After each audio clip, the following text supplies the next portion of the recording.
kita tengok lepas ni macam mana akhirnya akan menjadi satu kebinasaan kepada umat. Jadi sebab itu kita balik kepada Islam, duduk teguh-teguh dengan Islam, kerana Allah itu Tuhan yang maha berkuasa.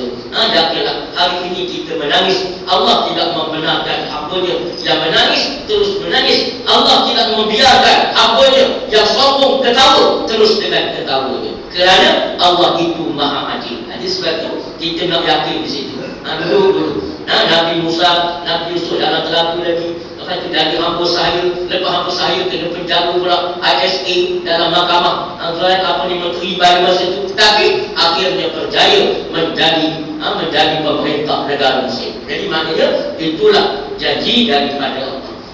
Dan firman Allah Ta'ala, وَمَا كَانَ اللَّهُ لِيُعْجِزَهُ مِنْ شَيْءٍ فِي السَّمَاوَاتِ وَلَا فِي الْأَرْضِ. Dan tidak ada Allah Ta'ala itu melemahkan dia oleh sesuatu pun, sama ada di langit ataupun di bumi.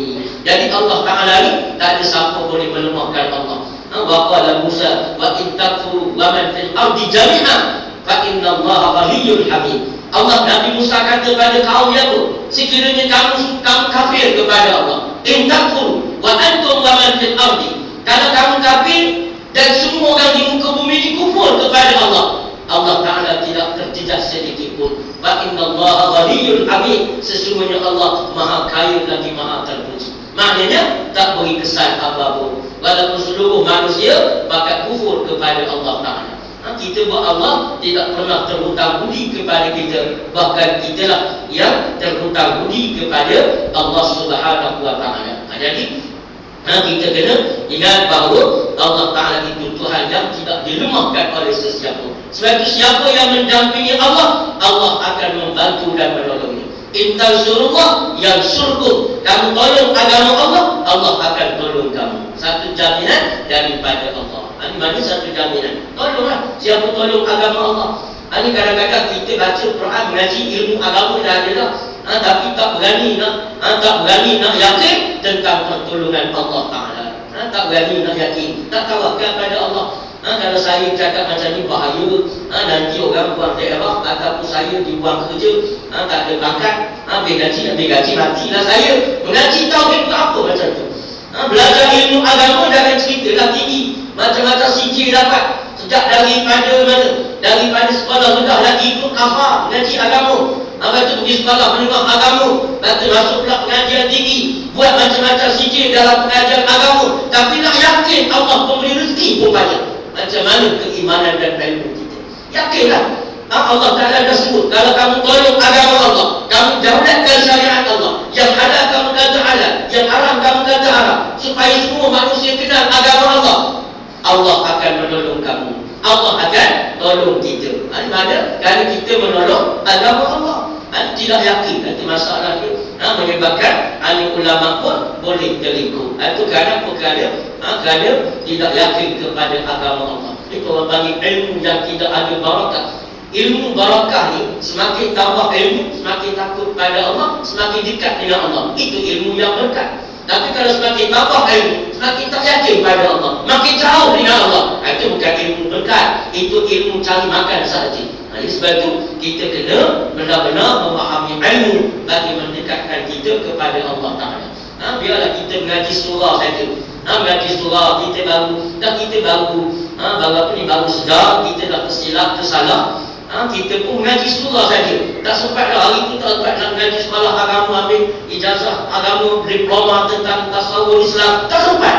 Sedar-sedar kita dah insaf dengan agama, kita dah lepas tencing dah. Tapi kita mengaji surah, tak apa mengaji surah saja. Tapi dengan syarat kita belajar surah masjid, menambahkan dekat kita dan takut kepada Allah. Itu adalah lebih baik daripada mengaji sampai ke luar negeri tapi takut kepada makhluk dan kepada manusia. Maka tidak ada makna dan tidak ada faedahnya. Jadi sebab itu biarlah kita mengaji biasa saja. Orang kita mengaji kita apa? Kita anak kunci surga sahaja. Itu saja kita. Itu pun jarang-jarang sebab banyak cuti. Contoh. Tapi tak apa, kita terus dengan kerja kita yakin kepada agama Allah Ta'ala, mendekatkan kita kepada Allah. Walaupun kita mengaji tak lama, kita kerukunan mengaji, kita kerukunan Mulyatul Musalli, tauhidnya kita Faridatul Faraid, Lepas tu fiqh cuma belajar solat muliatul musalli, batu hidayah tu sebian, semua hal kecil belajar. Kita kecil, itu pun tak sempat habis, kita terlipih tu, sebab tu buku nanti. Jadi menyebabkan walaupun kita tak ada mana, tapi kita takut kepada Allah Ta'ala. Itulah ilmu yang sebenar, ilmu yang berkait, mendekatkan kita kepada Allah Subhanahu Wa Ta'ala. Nak pula zaman kita sekarang, zaman banyak fitnah, maka ilmu lah yang menyelamatkan kita, ilmu dan iman. Ini banyak fitnah zaman kita sekarang. Nak menghadapi fitnah dunia, Masya Allah. Nak pula orang duduk Firda sekali saling dulu ni, Firda dengan dunia butuhnya, tak kena gaya jadi terkoyak berlaku ni, tak kena gaya. Jadi sebab itu kita lihat bahawa adalah cabaran dunia, tak tahan. Kadang-kadang Tuhan tak ada berjuang, nampak duit, nampak duit lemah pun. Lepas tu kita kena teguhkan keimanan, keyakinan kepada Allah Subhanahu Wa Ta'ala. Betul Imam Ghazali kata, cabaran pada manusia ni ada 4. Cabaran besar dia. Pertama, as-syayatin, syaitan. Itu memang dah tu. Siang malam pagi petang, syaitan menyerang manusia. Apa ni? Qala rabbi bima aghwaytani la uzayyinanna lahum fil ardi wa la ughwiyannahum ajma'in. Wahai Allah, oleh kerana kau dah laknat aku berani kafir sampai bila, maka aku akan menyesatkan, aku akan hiaskan dunia kepada anak-anak hingga aku sesatkan mereka seluruhnya. Kata syaitan. Lalu dia punya apa? Senjata utama syaitan pertama ialah ad-dunia. Dunia ni termasuklah uang ringgit, pangkat, jawatan, wanita, lelaki bagi lelaki, wanita bagi wanita, lelaki. Artinya itulah cabaran besar yang ada kepada kita. Berjuang memang hebat dah rasanya, memang hebat.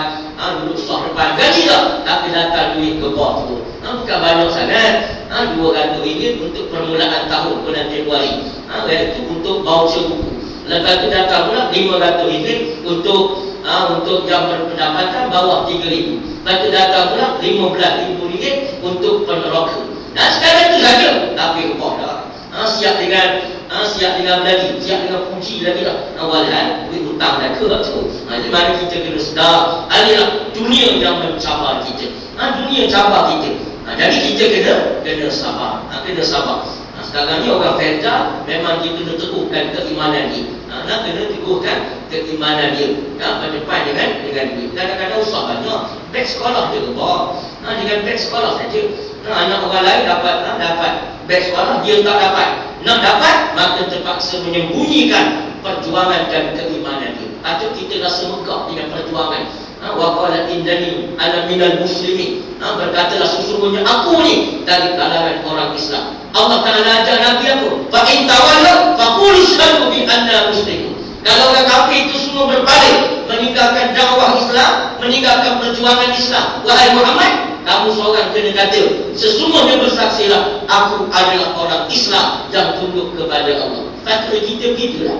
Bila orang walaupun seluruh orang bakat berpaling daripada perjuangan Islam, kerana seluruh dunia, tapi kita seorang patutnya berkata, aku tetap Islam dan tunduk kepada Allah. Ini mana patutnya begitu. Tapi masih ada lagi yang menjual agama dengan harga yang murah. Bukan saja ulama, kisah menjual agama dengan harga murah ni. Bukan saja ulama, orang biasa jual agama.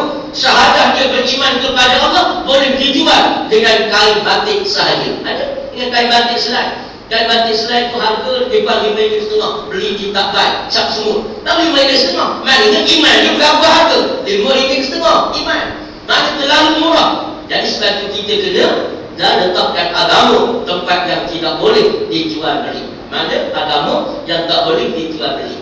Sahabat-sahabat Nabi sampai sakit mempertahankan agama. Jadi kita ni, maka kita kena pertahankan agama. Dunialah yang pertama yang akan menjadi halangan seseorang itu menuju ke hadirat Allah Subhanahu Wa Ta'ala. Tak tahan dengan dunia. Bersiswa tak tahan, ulama besar, bahkan ba'ullah tak tahan, ulama besar. Maka kita mohon pada Allah, Allahumma ja'ali dunia fi aidina laisa fi qulubina. Ya Allah, kau jadikan dunia itu sekadar berada pada tangan kami, jangan berada dalam hati kami sehingga menguasai kami. Jadi kalau Tuhan kami minta dunia, memang kita minta rezeki, kaya sebagainya, tapi biar ia sekadar berada pada tangan kita sahaja. Kita sekadar belanja untuk kebajikan, untuk diri sendiri dan sebagainya. Tapi jangan letak dunia dalam hati. Siapa letak dunia dalam hati, maka akan tenggelamlah imannya, akan matilah takwanya kepada Allah Subhanahu wa taala. Jadi sebab itu kita kena asuh diri kita lah. Dari mana? Dari segi nak pula kita kadang-kadang sekarang nak dunia sebanyak-mana dah. Lagi nak makin tua. Kalau kaya banyak dunia pun dengan pencik kita dia cukup makan dah. Tak payah jual dah haramu. Kalau kita makan kaya pun nak makan sebanyak-mana. Umur dah tua dah. Doktor pun kata penyakit banyak dah. Macam-macam jenis tak boleh makan. Lencok tak boleh makan dah. Abang tinggi. Apa lagi? Kita nak makan bubur-bubur kacang tak boleh. Kencing manis 30,000 kencing manis. Jadi semua tak boleh semua. Dari mana? Cukup dengan sekadar apa yang kita ada. Sekadar apa yang kita ada. Jadi insya-Allah kita berjuang untuk agama. Baik.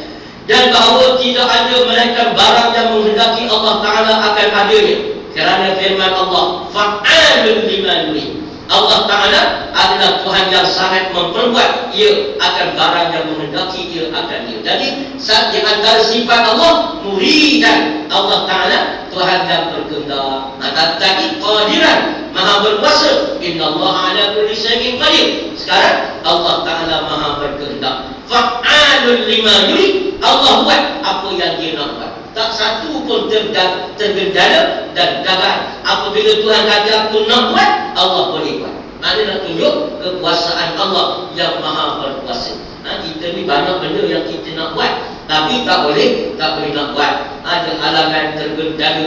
Kadang-kadang tu dah pecah tanah, buka batu asas dah, tapi tak boleh nak buat. Tak boleh nak buat. Last sekali, akhir sekali batu asas duduk dalam hutan rimbu dah. Jadi hutan rimbu 10 dah tempat tu. Tak boleh nak buat. Kenapa? Lemahnya kita.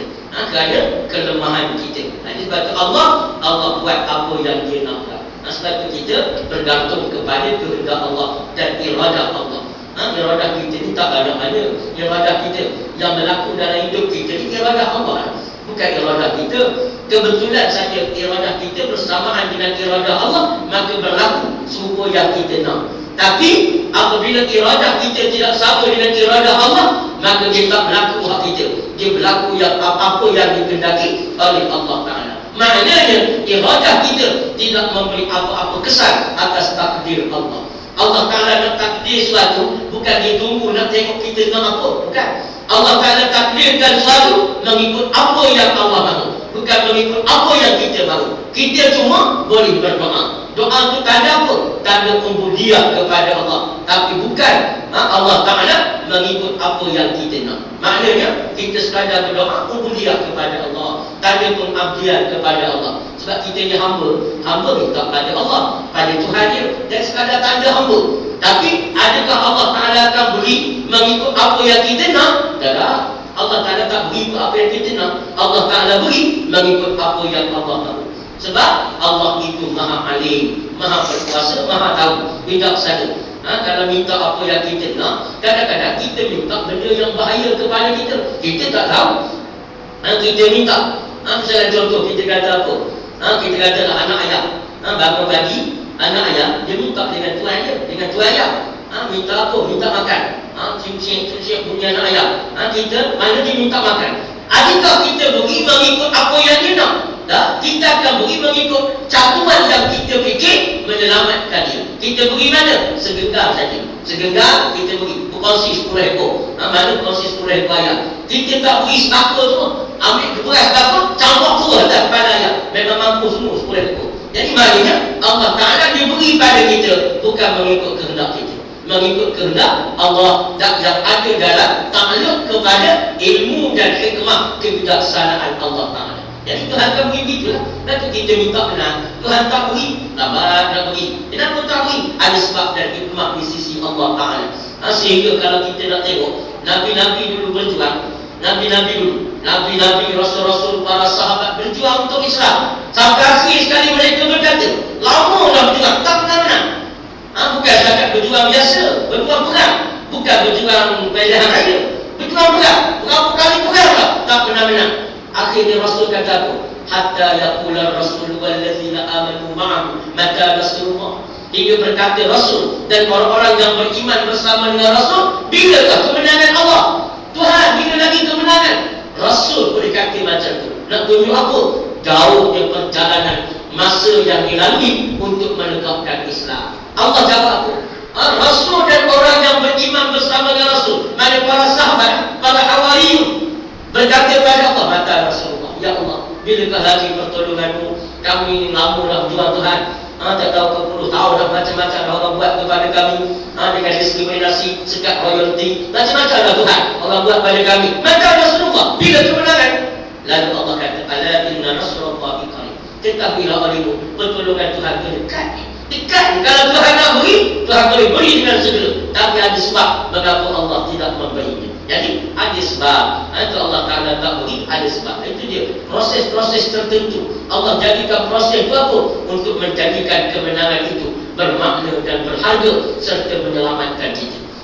Pertama, bila kita dapat secara perjuangan dan panjang dan susah, kita akan menghargai kemenangan itu. Yang kedua, kemenangan yang diperolehi setelah perjuangan itu matang, maka kita akan dapat menjaga kemenangan itu. Tapi kalau kita dapat kemenangan dalam keadaan kita belum matang, kita akan hanyut dalam kemenangan itu. Akhirnya kita akan runtuh sebagaimana kebatilan itu runtuh. Jadi maknanya Allah beri masa. Beri masa jalan. Macam kita tengok kadang-kadang lah, Allah Ta'ala tak beri dia lepas beranak tu berlari terus. Tak dia. Lepas beranak tu dia menentang dulu, lepas tu dia meniagak, lepas meniagak nampak, lepas menampak berdiri, jatuh ke bawah, lepas tu jalan sikit, dia tak berlari terus. Kalau lepas beranak tu berlari terus, tambah 5 terus berlari. Mana kaki 2 batak, tangan 2 batak, tak kena gaya leher ke batak. Jadi Allah Ta'ala beri berperingkat supaya dia menyerang, dia selamat. Dia ada proses tumbuh-sarang ataupun pertumbuhan dia. Begitu gigi, dia tak tumbuh tua. Beranak tua tumbuh gigi. Tak ada, dia melalui proses tertentu. Kalau beranak tu tua tumbuh gigi, mati semua mak kena gigi kanan masing-masing. Mana nak menunjukkan bahawa itu dia Allah Ta'ala. Allah Ta'ala menjadikan segala peraturannya penuh dengan hikmah. Ini sebab itulah kita kena ingat Allah itu maha berkuasa atas tiap-tiap sesuatu. Ini Allah. Betullah, bila Allah Ta'ala turunkan syariatnya, syariat Allah paling sesuai untuk manusia. Syariat Allah dengan yang diturunkan oleh Allah Ta'ala. Sistem Allah sama ada sistem politiknya. Nak sekat kemungkaran, kemaksiatan, tak ada dah cara lain. Mereka melalui sistem perundangan Allah Subhanahu Wa Ta'ala. Itu cara nak sekat. Kemudian dari segi sosial, nak menyekat kebejahatan sosial, tak ada cara lain mengambil sistem Allah Subhanahu Wa Ta'ala. Nak mempertingkatkan pertumbuhan ekonomi, menyekat dunia daripada inflasi, dari segi bankrupt ekonomi, tak ada cara lain melainkan sistem Allah Subhanahu Wa Ta'ala. Tapi oleh kerana manusia, kita orang Islam tak pernah dijajah oleh berbagai penjajah, dalam kepala otak kita semua ada ajaran menyongsong ajaran Islam. Islam kata begitu, kita kata begitu. Islam kata ikutlah Islam, ekonomi akan tumbuh. Kita pula berpahaman, kalau ikut Islam, kita akan berwujud ekonomi. Islam kata ikutlah sistem perundangan Islam, kamu akan selamat. Kita kata kalau ikut perundangan Islam, semua akan kudung tangan belaka. Kita kata ikutlah sistem sosial Islam. Kita kata kalau ikut sistem sosial Islam, tak ada pelancong datang negara kita. Selalu kontra dengan Islam. Kenapa? Kerana kejahilan, kebodohan, kerana dipengaruhi oleh barat. Ini masalahnya. Kerana kita orang Islam, patut kita berfikir cara Muslim.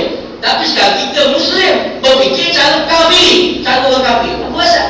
Ini masalah kita. Berfikir fikrah kafir. Tapi body Islam. Nak kata body memang Islam. Mekah tiap-tiap tahun di raya haji, dia lahkan satu sebagai korban sampai 5 ekor dia seorang lagi. Siap dengan sembahyang, terawih lagi, orang 6 sebelah, dia nak 20. Leceh lah. Dari segi body dia. Tapi pemikiran kafir, pemikiran munafik, menafikan agama Allah Subhanahu Wa Ta'ala. Tuhan, ini kita tak sedar begitu. Bahkan kita pula orang Islam yang menentang cubaan untuk mendaulatkan Islam. Orang nak daulatkan Islam, kita pula yang lawan. Tak boleh ni. Kalau laksana ekonomi Islam, habislah bank kita. Kalau tidak ada sistem perbankan yang ada sekarang, menggunakan riba interest dan sebagainya, macam mana kita nak maju? Kalau ikut Islam, semua akan jadi miskin. Tengok Somalia, tengok Ethiopia. Berarti kita yang jadi penghalang. Ada masalah sekarang. Jadi maknanya kita perkara kita tak dididik oleh kafirin begitu. Pemikiran kafir. Kita tak berasa dah sebagai Muslim yang patut membela Islam. Macam Taza dulu, Taza dulu daripada kecil tadi, dia kena tinggal dalam hutan. Jadi mak angkat dia ialah gorila. Mak angkat dia, bapa angkat dia lagi. Jadi 2 ekor ni tengok dia. Jaga adik-beradik pula tu. Adik-beradik gorila. Takkan ada kawan-kawan lain. Gorila semua. Akhir sekali kerana lama sangat duduk dalam hutan bersama keluarga gorila. Tarzan berfikir cara gorila. Dia berfikir cara gorila. Dia manusia tapi fikir cara gorila. Satu hari di balik rumah dia berani. Di balik atas pokok mak dia duduk. Mak dia gorila lah. Dia pun berani. Mak dia tanya kenapa berani. Wahai anakku. Maka dia kata, saya ni tak serupa kawan lain mak. Saya cacat. Kawan lain semua ada tangan 4 dia jari. Saya 5. Cacat saya. Kawan lain semua ada bulu atas belakang. Saya tak ada. Cacat saya. Dia berfikir cara apa tu? Berfikir secara gorila. Ini masalah dia. Berarti kalau dia fikir cara manusia, orang sehebat lah. Dia rasa gorila, dia pula cacat. Dia tu sempurna. Tapi bila dia fikir cara gorila, dia rasa dia cacat. Gorila tu sempurna. Ini umat Islam macam ni. Oleh kerana dia berfikir cara kafir, dia rasa Islam tak sempurna, kafir itu yang sempurna. Ini masalah kita. Ini batulah kita nak betulkan balik, nak tuning balik pemikiran umat Islam ni memang payah. Bukan sebarangan bengkel. Bukan sebarangan bengkel. Kita nak betulkan balik enjin itu supaya pemikirannya supaya selaras dengan pemikiran Islam, kehendak Islam. Memang payah. Payah kalau kita datang surau masjid, kuliah ilmu agama, tak payah mana. Ini masalah dia dah rasa besar. Lepas tu tak datang surau pula. Masjid jauh sekali. Hari Jumaat khutbah dia tidur. Dah macam mana kita nak betulkan dia? Ini masalah dia. Ada sebab tu. Ada satu cabaran, satu challenge kepada kita bagaimana untuk kita memperbetulkan situasi ini. Patutnya dengan menegakkan ekonomi Islam tambah, mempertingkatkan apa ni? Ada orang kata Islam mendekat pembangunan, itu salah. Salah. Islam itu di antara kaedah untuk mengembangkan ekonomi Islam dalam negara Islam. Islam memperkenalkan apa? Merancangkan pembangunan. Merancangkan pembangunan itulah mewujudkan pertumbuhan ekonomi dalam negara Islam. Yang kita pula berpahaman kalau ikut Islam tak membangunlah kita. Nak pergi balik semula pada zaman purba. Jalan raya tak ada, lampu tak ada, elektrik jauh sekali, pembangunan tinggi-tinggi tak ada. Bagi kita anggap begitu. Sedangkan Islam dalam ekonomi Islam untuk merancangkan ekonomi ialah dengan melaksanakan program pembangunan dalam negara itu. Sebab negara ni dia buat projek macam mana pun asal sepatutnya dia tak rugi. Sebab semua keuangan perbelanjaan itu akan balik semula dalam negara itu. Menjadi harta negara balik, pendapatan negara balik. Tak sepatutnya begitu. Tapi yang berlaku rugi ini kerana apa? Rugi bukan kerana pembangunan itu. Rugi itu kerana ada kelompok tengah jalan. Itu masalahnya. Ada kelompok yang sedang, kadang-kadang kelompok itu kontraktor telah kelompok. Itu masalahnya. Yang meluluskan projek telah kelompok. Itu masalahnya. Asalnya pembangunan patutnya dia tak rugi. Pembangunan. Kita buatlah saja contoh dekat dengan masjid kita ni katalah sebelah tanah kosong. Tanah kosong tu kita buat projek besar iaitu menara kembang 3. Ada ni 2 baru. Kita buat menara kembang 3. Baik, menara kembang 3 ni rugilah pada negara. Kalau nanti pada asasnya tidak akan rugi. Sebab bila negara mengeluarkan bajet untuk membangunkan bangunan itu, artinya kita akan latih kontraktor. Maka kontraktor telah ada pendapatan dan pekerjaan. Mana kontraktor ada duit. Bila kontraktor ada pekerja pula. Pekerja tu akan ada duit. Semua orang yang akan belanja dalam negara kita ni duit dia. Dia bukan pergi tempat lain. Mana apa yang pekerja akan duduk di situ. Bila pekerja ramai, kita yang jual, kita yang selama ni tak ada gerai goreng pisang ke, gerai nasi lemak, tak ada dekat ni. Lalu kita pun adakan dia. Dapat peniaga, dapat pula duit. Peniaga yang asalnya jual nasi lemak, nak usaha 50 bungkus lagi. Kerana dia bekerja, dia pun menambahkan jualannya kepada 100 bungkus lagi. Bila 100 bungkus lagi, pendapatan dia lebih. Tak cukup daun pisang. Dia beritahu tokek daun pisang pula. Tolong tambah daun pisang pada saya. Sebab nasi lemak dah meningkat. Tokek daun pisang pula dapat pendapatan. Dulu tak banyak. Sekarang kita tambah pula kebun pisang. Bila kebun pisang tambah, kita telefon pula tokek kambing. Tanya kambing banyak sikit guna ni. Sebab saya tahu tambah. Tokek dari kambing pula dapat belanja. Semua yang ada kuasa membeli. Dia beli di mana? Beli dalam negara kita. Dah duit balik ke mana? Dia beli barangan yang negara import daripada luar. Maka barangan itu dah dijual oleh negara, mendapat pendapatan dari negara pula. Macam mana boleh rugi? Dan tu rugi juga. Rugi itu mesti ada kelompok sangat. Itu mana? Itu benda yang kita kena nampak bahawa Islam bukan mengikat pembangunan kita. Islam dia tak sekat pembangunan. Tak adalah. orang mengaji Islam tak pula kata gitu. Di mana? Tipu daya musuh Islam nak menggerunkan kita kepada agama Allah Ta'ala. As-syaitan ya'idukumul faqra. Syaitan menjanjikan kepada kamu, kalau ikut Islam, kamu akan jadi fakir. Kerja syaitan. Termasuklah syaitan dari kalangan manusia. Dari mana? Kita kena berhati-hati. Jadi itulah untuk orang belajar agama mengaji agama. Jadi dia tahu orang nak tipu tak boleh. Macam-macam. Baru ni orang tipu apa baru ni? Orang tipu baru ni kita tahu ni mungkin tersekat sikit kota haji dan kota umrah nanti. Kadang-kadang bersih di di Mekah dan bersih di Madinah. Bersih di Mekah dan bersih di Madinah. Jadi kata dia akan menyebabkan tersekat kota haji dan sekarang kerana sedang diburu. Kerajaan Saudi sedang memburu mereka yang terlibat dalam anjuran bersih di Mekah dan di Madinah. Sibuk sekali sahabat. Sibuk sekali sahabat. Muka saya 2 kali dua. Muka ni. Ada cerita sibuk sekali semua. Cerita tentang bersih di Madinah, bersih Mekah dan semua. Dari telefon sahabat saya. Ada tak berlaku ni? Dia kata sahabat di Arab Saudi, satu kader pun tak keluar cerita tu. Dia pun tak ada masa nak layan cerita ni. Dari mana kata dia? Tak ada satu cerita pun.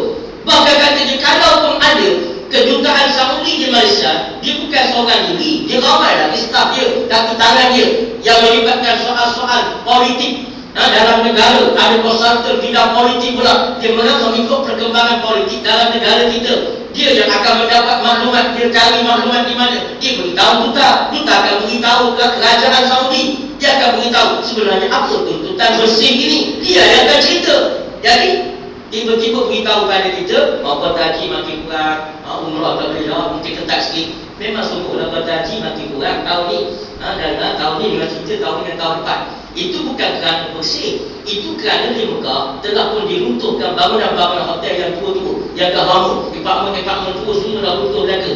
Jadi yang baru tak naik lagi. Hak lama runtuhlah, menyebabkan penempatan itu makin tak banyak. Tak banyak hotel yang ada. Jadi terpaksa dikurangkan jumlah kota haji yang datang. Bukan sahaja negara kita, seluruh dunia.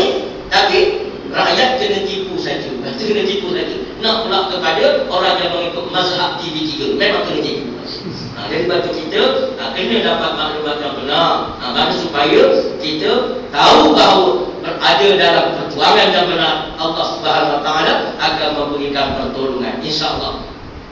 Jadi Allah Fa'alun lima yurid. Allah Taala itu Tuhan yang memperbuat apa yang Dia nak buat. Tak pernah satu benda pun yang tak jadi. Allah Taala ni. Tuhan susun tengok cantik.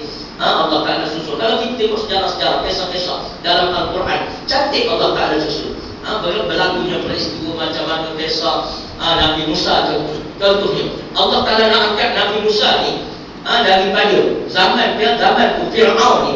Dia punya hebat kuat kuasa yang dilakukan oleh Fir'aun. Fir'aun ni dia kuat kuasa. Kerana zaman tu Fir'aun ni dia sangat bergantung kepada pakar-pakar nujum ni. Pakar-pakar nujum ni kalau dikira sebagai penasihat-penasihat dia lah.